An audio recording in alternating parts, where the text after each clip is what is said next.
Hi aspirants, welcome to uptake jobs. ఈరోజు మన current affairs topic వచ్చేసి NTF on medical professional safety.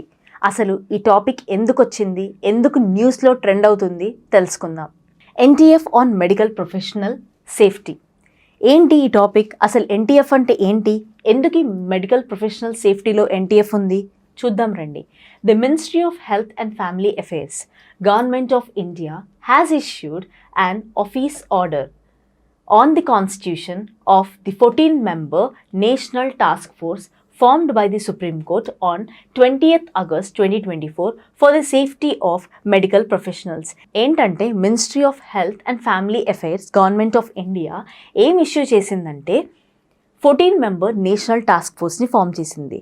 ఎందుకు form చేసింది? సుప్రీంకోర్టు ఆర్డర్ మేరకు 14-member నేషనల్ టాస్క్ ఫోర్స్ని ఫామ్ చేసింది. సుప్రీంకోర్టు ఎప్పుడు ఆర్డర్ చేసింది? 20th August 2024లో ఆర్డర్ చేసింది. అసలు సుప్రీంకోర్టు ఎందుకు నేషనల్ టాస్క్ ఫోర్స్ని ఆర్డర్ చేసింది? ఎందుకంటే for the safety of medical professionals కోసం ఈ national task force 14-member national task ఫోర్స్ని ఫామ్ చేసింది. చూద్దాం రండి అసలు ఎందుకు ఫామ్ చేసింది, ఎందుకు ఈ డెసిషన్ తీసుకుంది సుప్రీంకోర్టు అనేది డీటెయిల్గా మనం కరెంట్ ఇష్యూలోకి వెళ్తే మనకు తెలుస్తుంది. The office order issued by the minister on 21st August 2024. Official order national task ఫోర్స్కి ఎప్పుడు ఇవ్వబడింది? 21st August 2024లో ఇవ్వబడింది. ఎందుకు అంటే ఏమైందంటే cabinet appoints cabinet secretary Rajiv Gauba as the chairperson of national task force. Cabinet secretary Rajiv Gauba as chairperson of national task force. ఏంటంటే ఈ ఎన్టీఎఫ్కి అఫీషియల్గా 21st August 2024లో కంప్లీట్ రైట్స్ సుప్రీంకోర్టు ఇచ్చింది. సుప్రీంకోర్టు ఎన్టీఎఫ్ని ఫామ్ చేసిన తర్వాత అందులో చైర్పర్సన్గా ఎవరు నుంచారంటే మన క్యాబినెట్ సెక్రటరీ రాజీవ్ గౌబా సార్ని. అసలు రాజీవ్ గౌబా ఎవరు?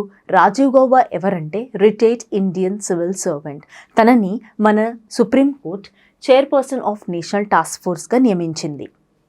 అయితే అసలు ఎందుకు నియమించింది, ఎందుకు నేషనల్ టాస్క్ ఫోర్స్ వచ్చింది, ఏంటి మేడం ఏం చెప్తున్నారు అని మీకు డౌట్ రావచ్చు. రండి అసలు ఇన్సిడెంట్ ఏంటో చూద్దాం. అయితే 9th August 2024లో ఏం జరిగింది? మొన్న 9th August 2024లో a postgraduate trainee doctor was allegedly raped and murdered while on duty at Rajikar Medical College in Kolkata. Following widespread protest by doctors nationwide, the Supreme Court sumoto started hearing the case. ఏం జరిగింది? 9th August 2024లో ఏం జరిగింది అంటే ఒక trainee doctor, ఒక post graduate trainee doctor బ్రూటల్గా raped and murdered అనమాట. ఎక్కడ అంటే when she was on duty at Rajikar Medical College in Kolkata. రాజీకర్ medical కాలేజ్లో తను డ్యూటీ చేస్తుండగా ఈ ఇన్సిడెంట్ జరిగింది.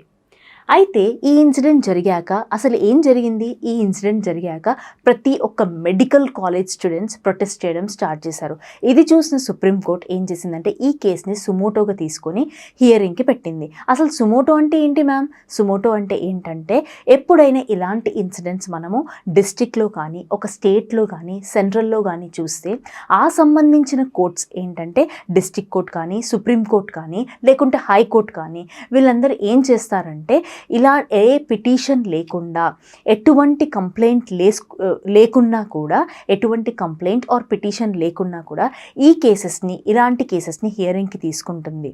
సో ఇదే జరిగింది ఇక్కడ కూడా. ఇక్కడ చూసుకున్నట్లయితే suo motu cognisance is a unique power vested in the Indian judiciary that allows it to take notice of a matter without receiving a formal petition or complaint. నేను మీకు ఆల్రెడీ చెప్పాను. సో ఈ కేసుని కూడా అలానే సుప్రీంకోర్టు టేకప్ చేసింది. Take up చేసిన తర్వాత ఏం చేసిందంటే the 3-member bench headed by chief justice of India justice DY Chandrachud, ఇతనే justice DY Chandrachud, ordered the setting up of National Task Force to suggest measures for the safety of medical professional in the country. అయితే ఈ హియరింగ్కి తీసుకుంది case, సుమోటోగా తీసుకొని ఈ కేసుని హియరింగ్కి తీసుకుంది. ఎవరు? మన సుప్రీంకోర్టు. తీసుకున్న తర్వాత ఏమైంది? ఈ కేసుకి సంబంధించి 3 members బెంచ్ని ఫామ్ చేసింది. ఫామ్ చేసిన తర్వాత అయితే చీఫ్ జస్టిస్ ఆఫ్ ఇండియా ఎవరు?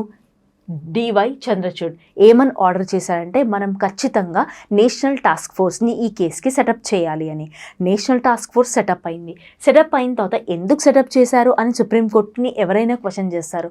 క్వశ్చన్ చేసినప్పుడు వాళ్ళు ఏమని అన్నారంటే ఎందుకంటే we want to suggest measures for the safety of medical professionals in our country. మేము మెడికల్ ప్రొఫెషనల్స్కి సేఫ్టీ పరంగా ఆలోచించి ఎన్టీఎఫ్ కమిటీని మేము ఫామ్ చేశాము అని సుప్రీంకోర్టు ఇచ్చిందనమాట. Next, the union ministry of health and family welfare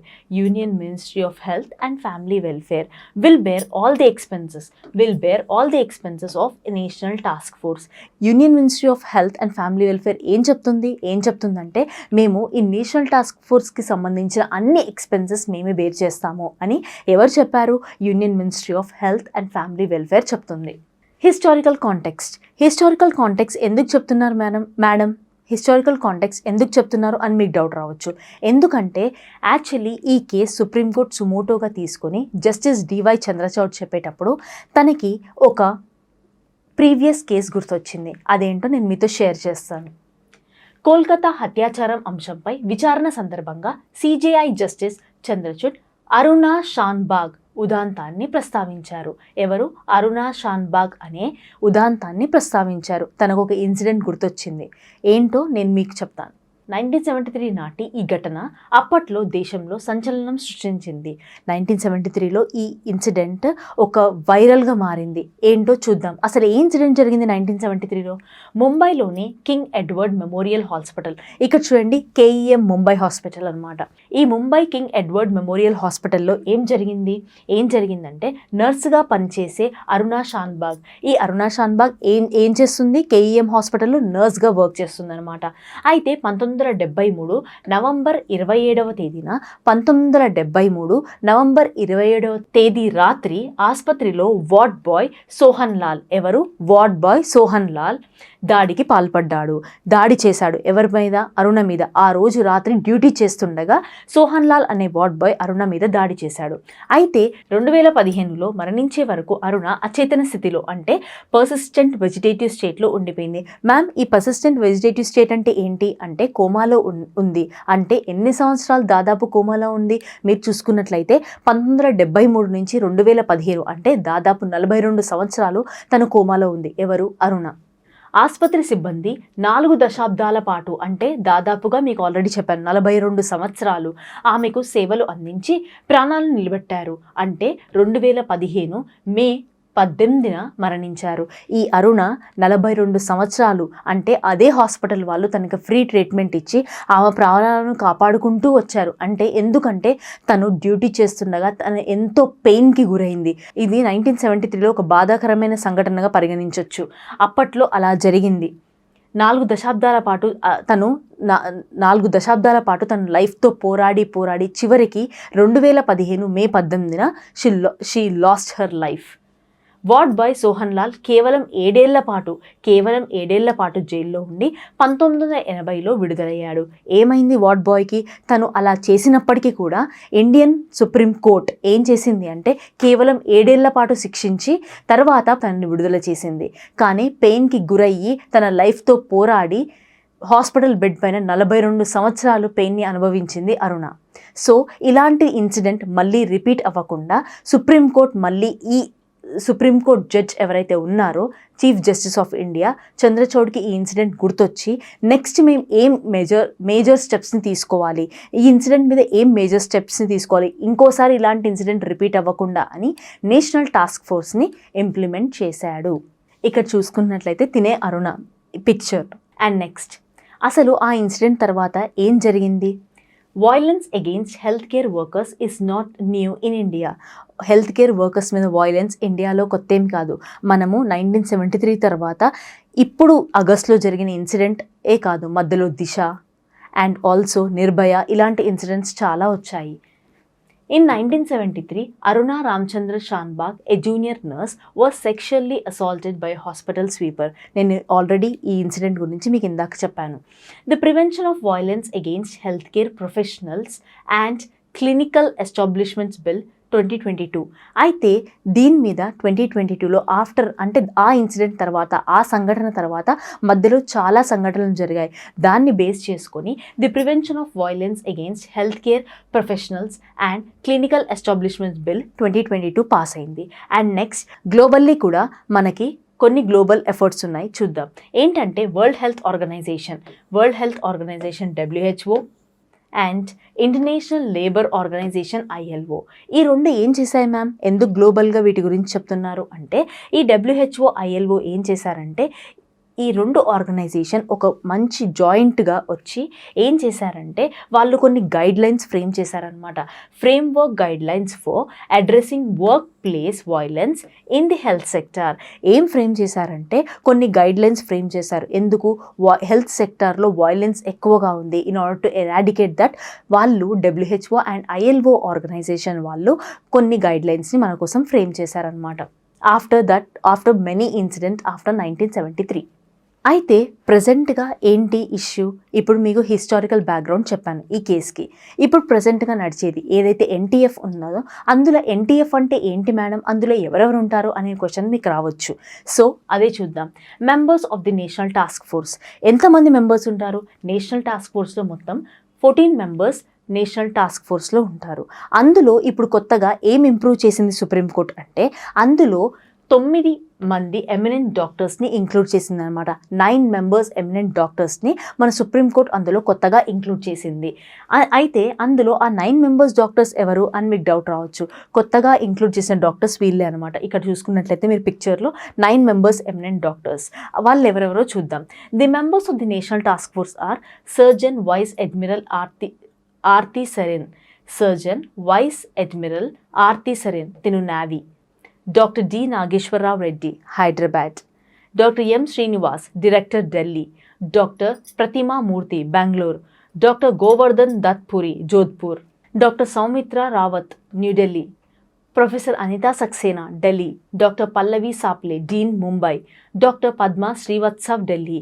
ఈ 9 ఎమినెంట్ డాక్టర్స్ని నేషనల్ టాస్క్ ఫోర్స్లో ఇంక్లూడ్ చేసింది. అయితే మ్యామ్ మరి ఇంతకుముందు ఎక్స్ అఫీషియో మెంబర్స్ ఎవరు అని మీకు డౌట్ రావచ్చు. అంటే ఈ 9 మెంబర్స్ కాకుండా నేషనల్ టాస్క్ ఫోర్స్లో ఎవరు ఉండేవారు అంటే ex officio members of national task force ఎవరెవరంటే cabinet secretary government of India, home secretary government of India, secretary ministry of health and family welfare government of India, chairperson national medical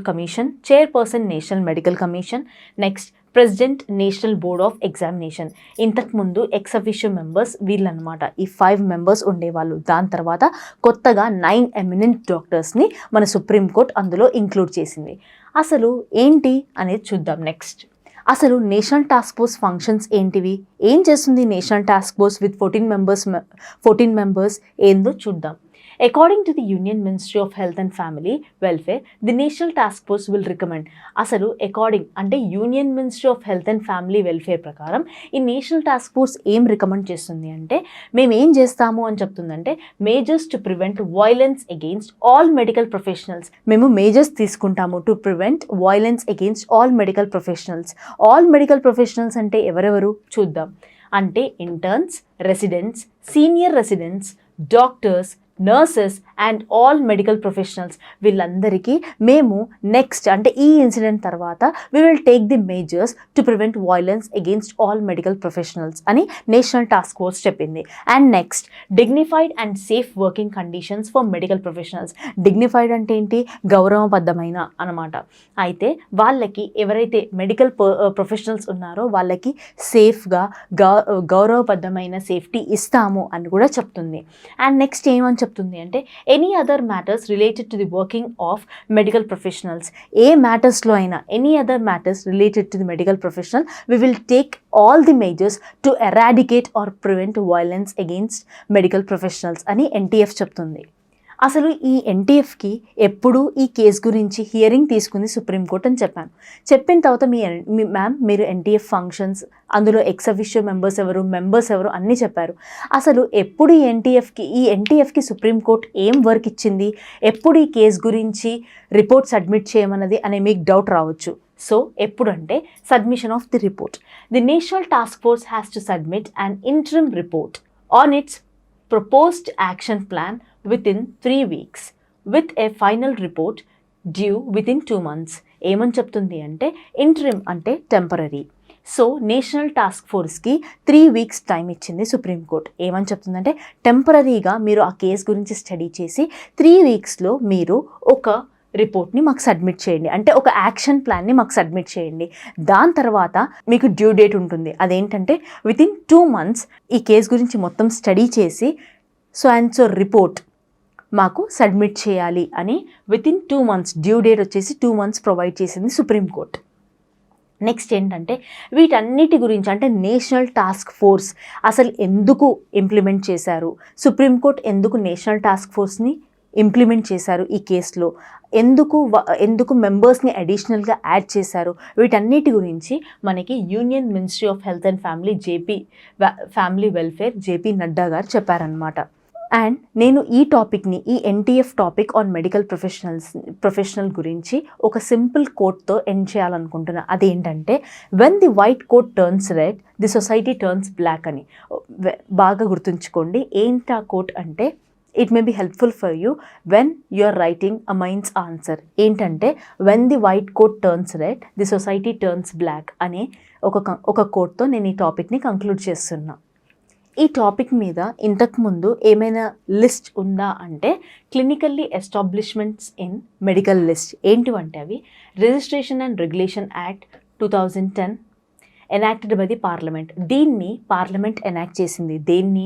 registration and regulation act 2010ని parliament enact చేసింది. ఎందుకు enact చేసింది parliament అంటే ఎందుకంటే on the recommendation of 4 states recommend చేయడం వల్ల ఈ యాక్ట్ని పార్లమెంట్ ఎనాక్ట్ చేసిందనమాట. Next prohibition of violence and damage to property bill 2019. దాని తర్వాత పోక్సో యాక్ట్. ఈ పోక్సో యాక్ట్ అంటే ఏంటి మ్యామ్?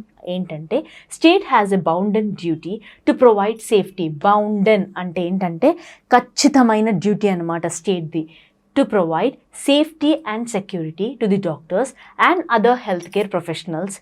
రైట్ టు లైఫ్ అనేది fundamental right of every individual in our country అనమాట.